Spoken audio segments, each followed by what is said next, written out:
Okay. Okay, folks, you're all very welcome back.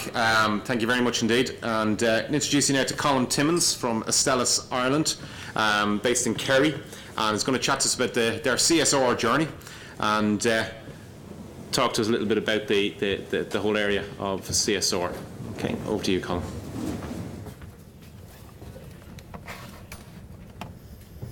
Thank you, Conor. Good afternoon, everyone.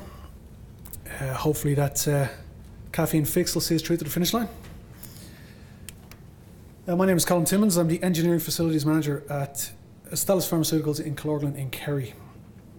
So just to give you a little bit of background on Astellas in Kerry. We were previously known as Fujisawa, and we've been in Colorglan since 1992.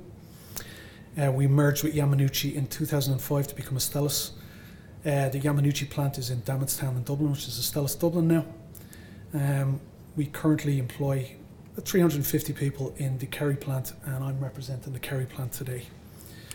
So we're a finished goods pharmaceutical facility. We manufacture, a primary product is immunosuppressor for liver and kidney transplant patients. That's Prograf. We also manufacture Advograf, which is a new formulation of Prograf. Protopic ointment, which is a treatment for atopic dermatitis. Mycamine, which is an antifungal treatment, and Modigraf, which is an oral suspension of Prograf for pediatric patients. Now, we're very lucky to be located in an absolutely stunning part of the country. Many of you will be familiar, I'm sure, with the Ring of Kerry. Maybe some of you will be familiar with Puck Fair, but it's another story. Luckily, that happens during our shutdown, so it's not a productivity issue. Bonus points for anybody who can spot our turbine in that picture. Right there. So as an overall landscape picture, it's not too much of a scar, although that's contentious. But we'll talk about that in a little while. Our sustainability path. Really, what we've been trying to do in the 10 years that we've had this as a direct management objective is to focus on energy, the environment, and the community. So from an energy perspective, the goal here is obviously to reduce energy usage across all aspects of our plant operations. From an environmental perspective is to manage waste, noise, water usage, emissions, and recycling. And specifically to reduce CO2 by 45% of 2005 levels by 2020. And that's a corporate HQ directive from Japan, and that's applicable to all of our global sites. From a community perspective, what we want to achieve is to maximize our engagement with the local community. And from the picture you can see that it's important from an environmental perspective that we operate in a way that's absolutely sensitive to our environmental integration. So there's an obligation on us to operate in the most seamless way possible when it comes to the environment, and also to integrate as much as possible into our local community.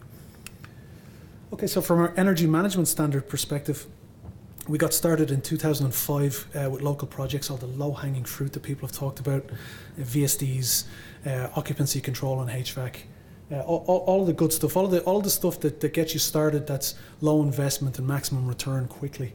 What we also did initially, and it's really the foundation of any energy management system, I think anybody who's gone down this road will agree, is that we installed a comprehensive metering system. The principle of any of these initiatives is to know where you're actually using your energy so that you can focus on the areas that require the most work. We certified in IS 393 in 2007, on into 16001 in 2009, and we certified in ISO 50001 in 2011. We're in what we call now the maturity model. We've recertified in 2013, and hopefully we'll recertify again this year. So the energy management structure within Astellas, it's very much embedded in the operations of the facility. The question was asked earlier on about resources and the required resources to run this program. Really, it has been a full-time resource, really right from the start. My predecessor in the facilities management role really took this on. And after not too long, his position was almost entirely backfilled so that he could continue to drive the process. That was supported very much from Japan and from local management, because there's a very strong CSR, corporate social responsibility philosophy within the company globally and locally. So There is now an energy leader position, and that position is a full-time position. And that position is really to drive the initiatives, to document the requirements as per the ISO 50001 standard, and really to just chair meetings and organise the various activities around the energy management function. We have energy reps in all of the operational areas, so it's a completely cross-functional system. And we have an energy committee that's made up of the expertise really to make the changes. So we've got people from safety, from environment, from engineering, from production, and from quality on that group. And that's run through the engineering facilities department, but it's very much embedded into the whole system. We've been lucky to get support from senior management and from corporate HQ. So top-down support has been very important, but actually the real success of the whole program has been the awareness and the cultural change that we've tried to initiate from the operational side. So really, all of the vast majority of the opportunities that we see presented are actually coming from the ground up. Well, the people who are actually using the equipment, and the people that are saying, look, you know, if we were just a little bit clever, if we just think outside the box a little bit here, we can actually save money, which is great, and that's really the foundation of our success. I believe is that it's a full engagement, and it's a cultural change over the 10 years that we've seen. So our renewable portfolio is wood chip, wind, and solar, and we produce almost all of our thermal energy through wood chip. We supplement that through some solar, and we supplement our electrical energy requirements on site with a wind turbine. And our breakdown, we're very happy to say at this stage we're at 62% renewable energy supply in 2014. And that's both across the thermal and electrical aspects of our energy requirements.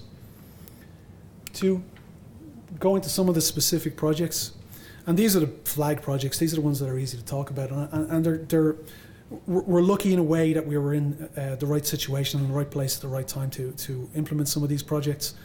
And we did have senior management support on all of these. So CapEx, the question was asked before about return on investment.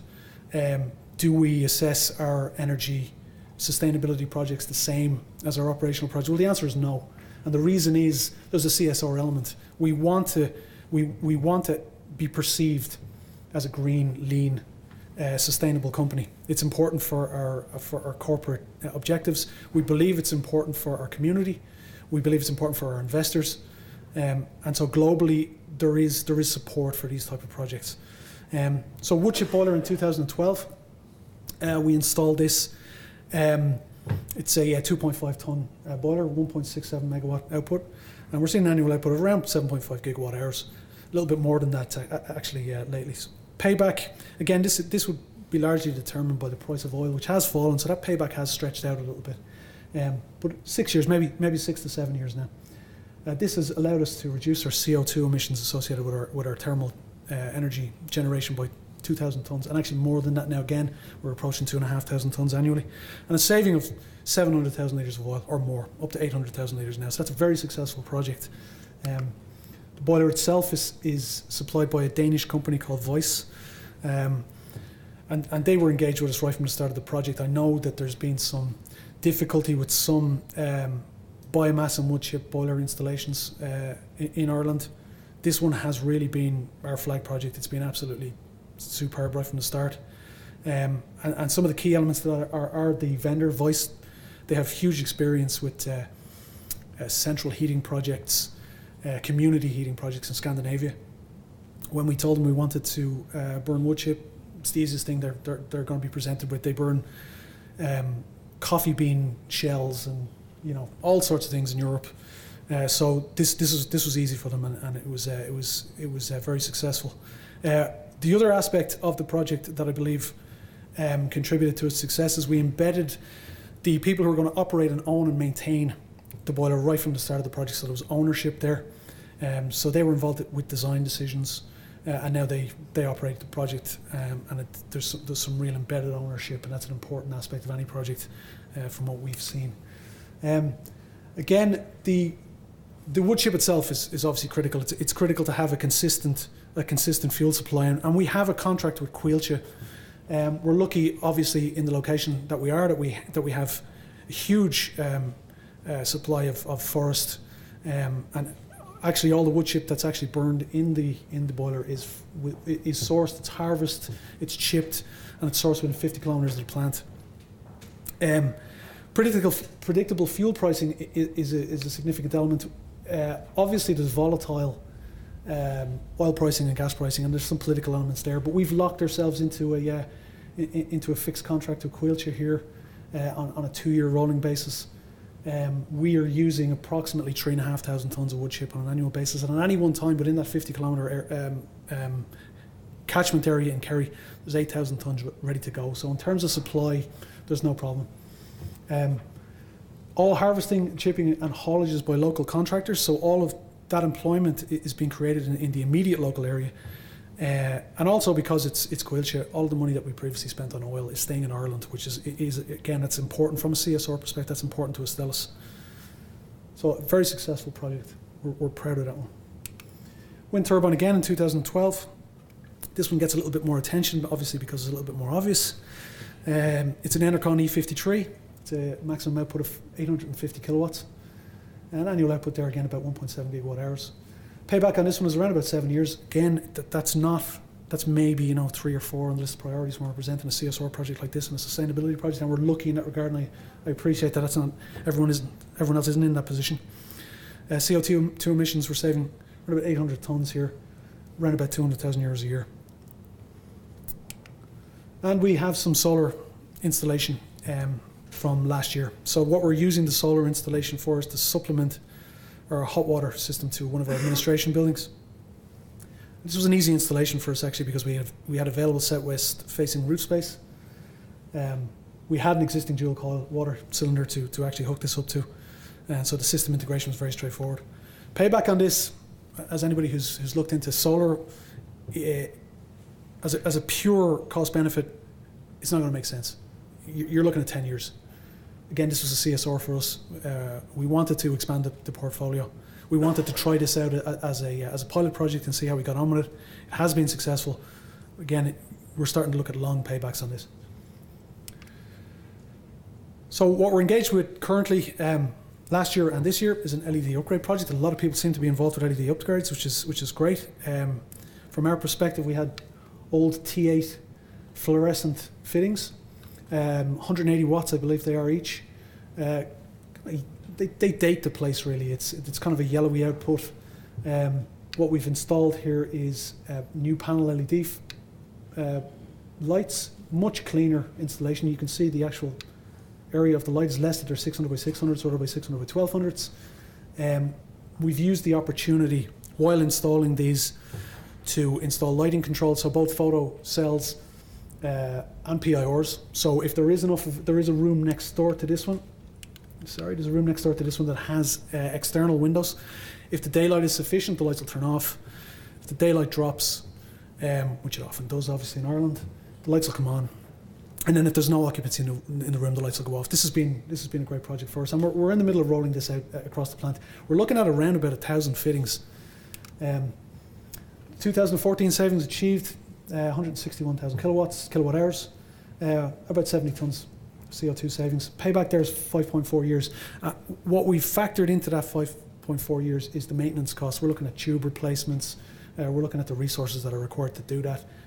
Some of these lights aren't always that accessible. They're overproduction equipment, so it's not when it's all added up, it's not that cheap an exercise to be maintaining these lights. These are virtually maintenance free, so that's been a significant factor.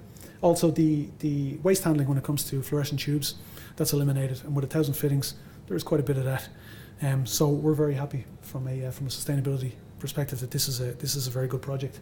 For 2015, we're looking at an additional 547 fittings. The projected savings there, over 200,000 kilowatt hours and 100 tonnes of CO2, and slightly less payback on that one. Fittings are slightly different, slightly cheaper fittings. A good project, and we're happy with that. So what we've seen since we initiated the energy management process is we've seen the blue here represents what our electrical load is from the grid. The red is what it would have been if we hadn't have initiated any energy savings, and the green is what our wind turbine contributes to our electrical load. Bear in mind as well that this isn't a level playing field with regard to the energy requirements on site, because this whole time, all this 10 years, we have been expanding. There has been a lot more equipment brought on site. There has been more lines. So actually, it's a moving target. So it's actually, on a unit produced basis, it's actually a lot more successful than that, and we'll look at that in the next slide. From a thermal point of view, this is what our oil usage would be without our energy initiatives. This is what it is, and obviously that's largely because of our wood chip boiler. We still have a little bit of oil on there, but that's only when the wood chip boiler is down for maintenance, which is routinely twice a year for 1 week at a time. So it's the only time we're using oil. So again, very successful project for us there. That's supplying all of our thermal energy. We talked about linking these carbon emission savings to our units produced. So that's that graph there. So you can see really significant savings there when it comes to units packaged and units produced. So graph going very much in the right direction there from a CSR perspective. That's a real win. And again, a 62% reduction in emission levels since 2005, contributing to our CSR set by Japan HQ. And that was a 45% target by 2020. Well, we're well and truly well beyond that now at this stage. We've been fortunate to be recognised for some of the efforts that we've made. SEI, IBEC, and last year at the Green Awards. But these awards are largely down to the cultural shift, rather than these flag projects, rather than these big CapEx projects. The smaller staff-driven initiatives over the last 10 years, the cumulative effect of them is actually more than the two projects, the wood chip boiler and the wind turbine, if we add them up. So even without the CapEx and the advantage that we have from corporate HQ, in terms of CSR and that capital investment, we're actually achieving a lot by the methodology and by the cultural change. So all of these awards are testament to our own staff and what they've put back into the philosophies. From an environmental perspective, and again I talked about CSR, there's a very strong ethos from management, and really it feeds itself back into our location. What we've done, apart from obviously our obligations in association with ISO 14001, so we're looking after our recyclables, our waste management, water conservation. We produce a biodiversity newsletter on a quarterly basis. We organise bat walks along the River Lawn. We organise talks in schools and colleges. We have a calendar competition that I'll show you briefly now. We actually have a nature reserve between our own plant and the river, which is this area here. There's a lot of biodiversity in there, and we maintain that and manage that. We've restored a river walkway. We'll take a quick look at it. And we sponsored the Tidy Towns competition. And we've taken the opportunity in the Tidy Towns competition associated with Colorgan to put energy awareness stands out there and let local people see what potential savings there are on a domestic level. So this is our river walk. What we've done is we've restored a walk that just had become overgrown and dilapidated, and we've opened that up by putting in a bridge at a certain section that allows anybody who wants to walk down here, fish, do a complete loop. It makes it open to them and available to them. So local community or tourists or fishermen or whatever that is. We've put up information boards in relation to the local ecology, the flora and the fauna, and we think that opens up an area that's particularly beautiful. We've put a fisherman's shelter in there, so if it rains, which it never does in Kerry, obviously, they do have somewhere to shelter. So from a community outreach perspective, we were in a very small town. We're actually very close to the town, if anybody knows the Estella site. From the middle of the town, you can see the turbine. It's a small town. It's a 2,000 population. It's a market town. Again, Puck Fair. It's on the Ring of Kerry. We have the beautiful River Lawn. So, we do have an obligation, we feel, to include our community, to let our community know what we're doing, and to take feedback from them at any opportunity. One of the ways that we do that is we have an annual calendar competition, and it's always on an environmental theme, and it goes out to all of the staff children and the local schools. Entries are categorised by age. The 2015 theme was water conservation. All entries are displayed around the plant, and it really brightens the place up, actually, because we put them in our canteens and in our corridors. And the winners are invited to a prize-giving ceremony at Stellis. And the calendars are printed. They're sold for €5, and all of the proceeds go to a local charity. For the last few years, it's been the Kerry branch of the Irish Kidney Association, which is obviously very close to us. Sure. So you can see here, we're brightening up the place. We're reinforcing the sustainability message. we're embedding that message into the local children, and hopefully that awareness, stays there, and then you can see the prize giving. So some of the entries. So some fantastic entries here. That's 7-year-old Katrina McKenna. You can see some of the more elaborate ones, but we really do get some magnificent entries coming in, and it's testament to the quality of the students and their awareness of the issues. So what do we get? What are the benefits of this whole philosophy and this whole system? Obviously, it costs money, but what we get back is our cost of manufacture has reduced. So ultimately, our reduced energy has significantly lowered our cost of manufacture, contributing to our corporate competitive position and our business sustainability. So great, our cost benefit, we're winning. Environment, obviously we're managing our waste. Water usage, emissions, recycling has minimised our environmental impact and maintained our green operational philosophies. Fantastic. Reduced CO2 has enabled us to meet our corporate objectives already, our 2020 ones by 2012. And our maximised engagement with our local community has enabled us to highlight our green operations to local residents and businesses, providing us with a platform for open communication and cooperation for future proposals. Thank you very much.